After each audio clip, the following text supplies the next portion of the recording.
de prendre Albici à la place de Sylvain Francisco, sachant que Albici et Strazel, c'est à peu près le même profil. Donc je vois pas pourquoi tu continues à prendre Albici. Mais s'il continue à prendre Albici maintenant, c'est qu'il compte pas changer d'avis. Il n'y aura pas de changement, les gars. On sait tous qu'on a tous... on sait tous que Sylvain mérite. Ok, c'est pas une question de mérite, c'est pas une question de niveau de jeu. C'est une question de voilà, il ne veut pas de Sylvain Francisco. On va passer à l'équipe de France, les gars. Pour ceux qui ne savent pas, il y a une fenêtre pour les préparations à l'Euro. Oh, merci à King pour le don, mon gars, t'es un bon. Il y a les gars, pour ceux qui sont dans le chat, n'hésitez pas à lâcher un like, les gars. On essaie d'attendre les 50 likes. Pour ceux qui savent pas, les gars, il y a l'équipe de France qui est sortie. Enfin, une première liste pour l'équipe de France pour la fenêtre qui sera en février, donc le mois prochain. Deux surprises pour moi qui sont pas dans la liste. Bon, on va voir la liste d'abord. On va lire l'article et on va voir la liste. Ok, un rookie et un fort accent l'Euroleague pour la liste des Bleus en février. Équipe de France, le sélectionneur de l'équipe de France, Frédéric Fautou a dévoilé sa liste officielle pour les 2 derniers matchs de qualification pour l'Euro Basket 2028 prévus fin février. Les joueurs d'Euroleague Evan Fournier et Théo Maledon sont notamment présents.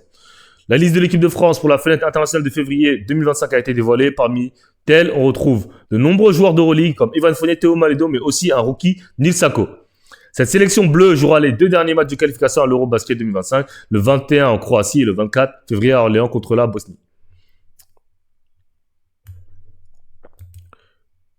Ok. Attendez, je mets juste ça.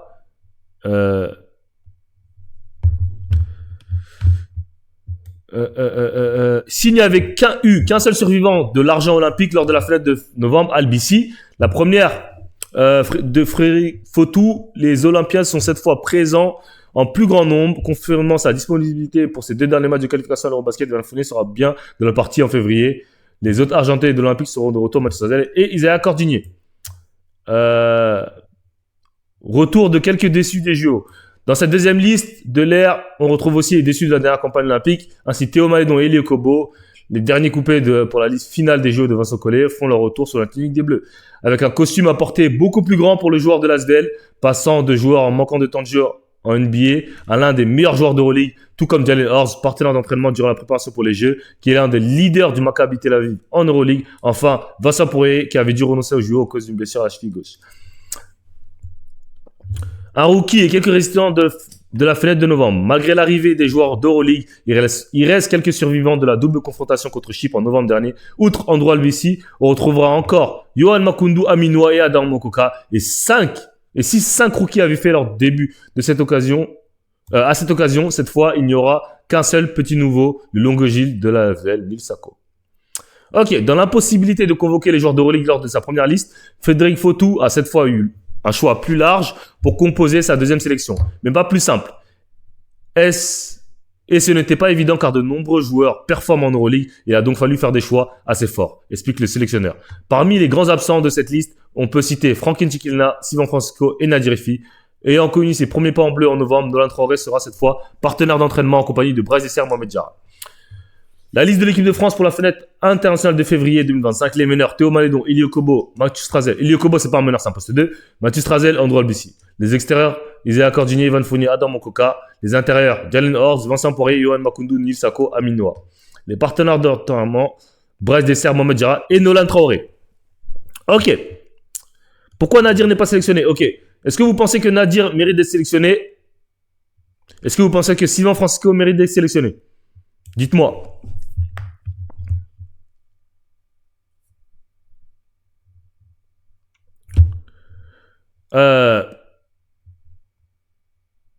Moi, je pense que la liste, elle est plutôt logique.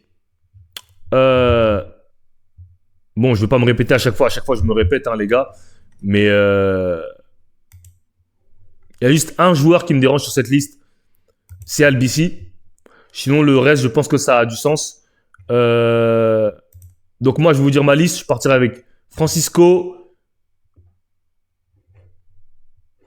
Cordinier, Fournier, Hurts, Makoundou, Maledon, Ifi, Noua, Elio Kobo, Poirier, Nils Sako, Strazel.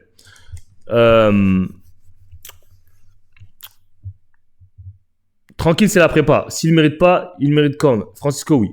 Je dirais que Francisco mérite largement plus que Ifi. Ifi, il est quand même en concurrence avec Malédon et Okobo.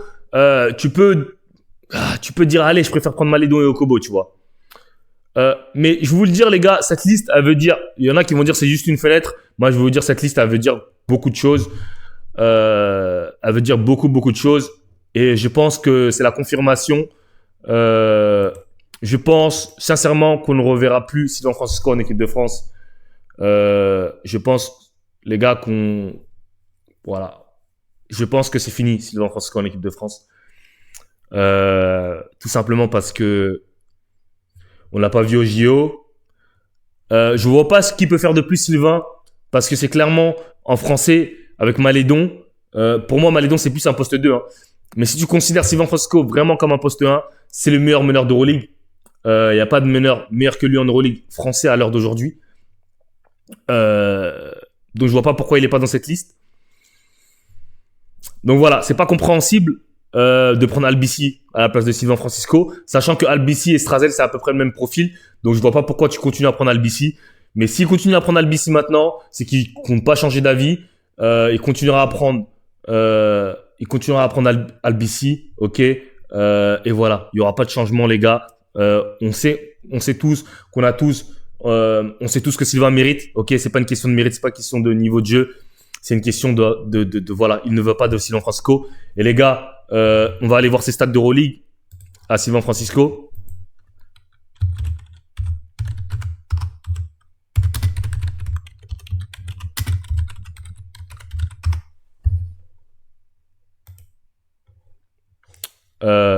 Il tourne à... Alors, Sylvain Francisco, il fait la meilleure saison de sa carrière, ok. On va voir ses stats.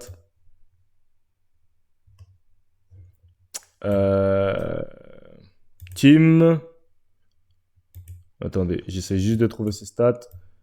Il est Sylvain Francisco. Sylvain Francisco. Déjà poster OMB, mais il défendait pas. On a déjà vu ça, les gars. Pour ceux qui viennent d'arriver dans le chat, n'hésitez pas à laver. Ok, donc il tourne à 14 points de moyenne, 4 assists, 15 dévals quasiment en 22 matchs. Ok, il a starté 6 fois. Donc voilà, et en plus, il est sur une très très bonne dynamique parce que, à part le match contre le Real où il joue que 2 minutes, où il se blesse, voilà, il est à 17 points contre le Real, 16, 17, 16 points, 22, 15, 22, 20, 16. Voilà, si on enlève ce match à 5 points, les gars, il est quasiment à 16 points de moyenne. Donc voilà.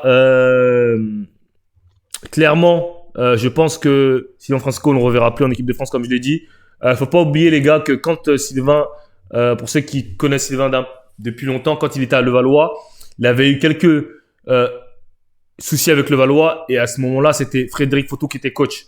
Frédéric Fautou qui l'avait mis en 3e meneur derrière Rémi Lesca. Donc je pense que tout ça, ça joue. C'est pas hasard que Francisco ne soit pas là, qu'il n'ait pas été pris au JO, qu'il n'était pas là. C'est pas un hasard, les gars. Moi, je pense que clairement qu'on ne reverra plus Sylvain Francisco en équipe de France. Un peu dans le style de Rodrigue Bobois.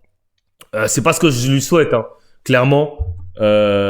Mais voilà, Frédéric Fautou, je pense pas que le profil de meneur scoreur, c'est quelque chose qui lui intéresse. Je pense pas que Sylvain Francisco, c'est un profil qui lui intéresse. Voilà, après, les gars, vous savez, des fois, dans une carrière, le basket, les gars, c'est pas que le terrain qui parle. Ok? Il y en a qui peuvent croire que le terrain, c'est que le terrain qui parle, c'est que le niveau de jeu. Non, les gars.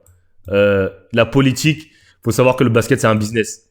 Ok? C'est de la politique avant tout. C'est à partir du moment où tu arrives en pro, c'est plus juste du basket. C'est beaucoup de politique avant le basket. C'est du business. Ok? Des fois, on va pas prendre un joueur parce que ce joueur-là a dit que je veux pas que Sylvain soit dans l'équipe.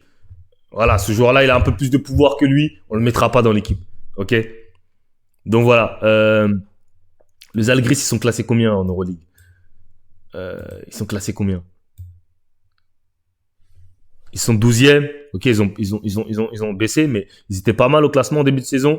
Ils font une saison pas mal. Voilà. Voilà.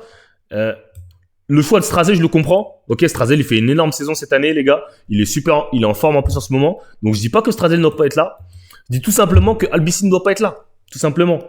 Mais bon, voilà, moi je suis pas coach. Frédéric Fautou il est coach, mais bon, on sait très bien que c'est beaucoup plus que basket. Ok. Nadir Ifi, il mérite aussi, ok, clairement, mais je peux comprendre qu'on ne prend pas, tu vois. Il préfère peut-être prendre Okobo et Malédon, qui est compréhensible. Tu vois, c'est compréhensible. C'est compréhensible de prendre Malédon et Okobo au poste 2, si tu préfères. Malgré que je pense que Nadir Ifi peut apporter ce rôle de micro-scoreur sur des séquences courtes, qui peut très très bien, qui peut apporter, même des fois plus que ces mecs-là. Mais bon, c'est les choix des coachs. On peut pas tout le temps argumenter. Et voilà, Sylvain, il est pas dans l'équipe. C'est le jeu, c'est le basket. Qu'il se concentre sur sa saison d'Euroleague, ok. Qu'il fasse une grosse campagne d'Euroleague cette saison. Qu'il l'année prochaine, peut-être rejoindra une grosse écurie. Et voilà, et voilà. L'équipe de France, c'est pas une finalité, les gars.